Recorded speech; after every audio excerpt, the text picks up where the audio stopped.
কাণ্ড কারখানা করে এবারে পৌঁছেছি, এবারে যাচ্ছি ভিতর, দেখা যাক। আর তো কোনো আওয়াজ পাওয়া যাচ্ছে না, মনে তো হচ্ছে না কেউ এসছে বলে। চলো গেলেই দেখতে পাবো কে এসছে। প্রত্যেকবার লাস্টে পৌঁছায়, হতে পারে এবারে আমি ফার্স্টে পৌঁছে গেলাম। যা ভেবেছিলাম তাই, আমি ফার্স্ট।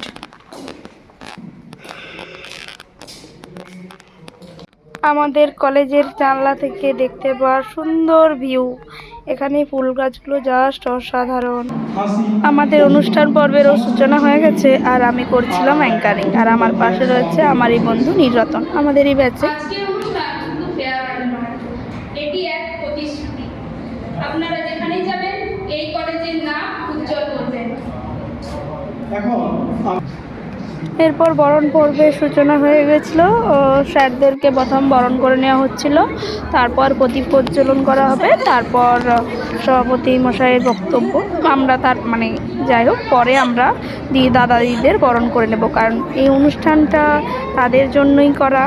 তাদেরকে বিদায় জানাতে হবে, কষ্ট হলেও সবাইকে বেরিয়ে আসতে হয়। ওনারা হয়তো এখান থেকে গিয়ে আরও কোথাও গিয়ে ভর্তি হবে, সেখানে হয়তো আরও ভালো কিছু করবেন, ওনাদের ভবিষ্যৎ আরও উজ্জ্বল হবে এই কামনাই করি। কিন্তু ছেড়ে যেতে হয়, আর সেটা সত্যি বেদনাদায়ক।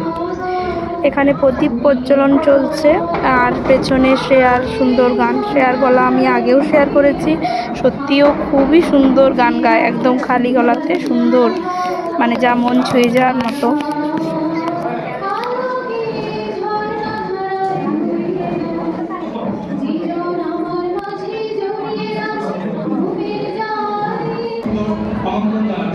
দীপক কুমার ঘোষ মহাশয়কে এই মঞ্চ অলঙ্কৃত করার জন্য।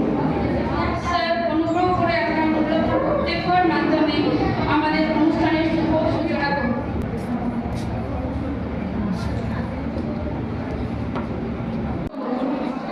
এরপর দাদা দিদিদের বরণ করে নেওয়ার পালা। বিদায় সম্বর্ধনা মানেই সেখানে দুঃখে ভরা, হৃদয় কাঁদে। যারা ছেড়ে যায় সত্যি তাদের মধ্যে কষ্ট তো থাকেই, কারণ এতটা পথ একসাথে চলা, তারপর ছেড়ে যাওয়াটা সত্যিই কষ্টদায়ক। কারণ বেঞ্চ থাকবে, রুম থাকবে, কিন্তু অন্য ছাত্র থাকবে, কিন্তু তারা থাকবে না। তো এখানে বরণ পর্ব শুরু হয়ে গেছে, দাদাদেরকে বরণও করে নিচ্ছে আমাদের এই সেমের সবাই বান্ধবীরা। বরণ পর্বের শেষে একের পর এক এরপর যারা পার্টিসিপেট করেছিল, অংশগ্রহণ করেছিল, তাদের এই অনুষ্ঠান চলছে। এভাবেই অনুষ্ঠান পর্বের মধ্য দিয়েই আমাদের একটা সময় শেষ হবে, অন্তিম পর্যায়ে আমাদেরকে পৌঁছাতেই হবে। তার মধ্যেই আর কি যতটা তাদেরকে মানে আমাদের দাদাদেরকে আগলে রাখা যায়, একটু আনন্দ দেওয়া যায়, সেই চেষ্টা। আমাদের এই ফার্স্ট সেমের ছাত্রী, খুব সুন্দর নাচটা ছিল ওর, আমার তো খুব ভালো লেগেছে। আমারও একটা নাচ আছে। এবার প্রাইজ ডিস্ট্রিবিউশন হবে। খেলাধুলো হয়েছিল কিছুদিন আগে, আমিও একটা আমাদের স্পোর্টের একটা ব্লগ আমি দিয়েছিলাম, তো দাদাদিদের যে খেলাধুলোটা হয়েছিল সেটারই প্রাইজ ডিস্ট্রিবিউশন চলছে। এবছর খেলাধুলো হলে পরের বছর যখন বিদায় সম্বর্ধনা হয় সেরকমভাবেই দেওয়া হয়। তো আমাদের প্রাইজগুলো পরের বার দেওয়া হবে, যদিও আমি কোনো প্রাইজ জিততে পারিনি। অ্যাঙ্কারিংয়ের পাশাপাশি আমি করেছিলাম একটুখানি নাচ।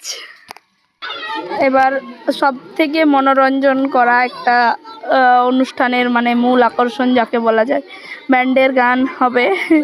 আর এই গানটা আগের বারেও হয়েছিল অনুষ্ঠানে, তো এটাকে সবাই খুব ভালোবাসা দিয়েছিল।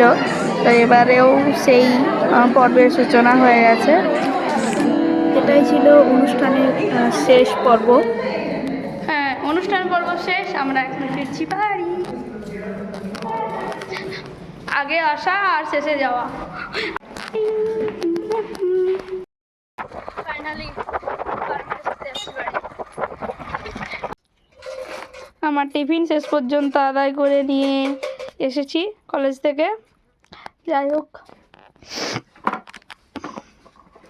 আজ এই পর্যন্তই, দেখা হবে নেক্সট ব্লগে। টাটা। আর সবাই অবশ্যই কমেন্টে জানাবে আমাদের অনুষ্ঠান সবার কেমন লাগলো।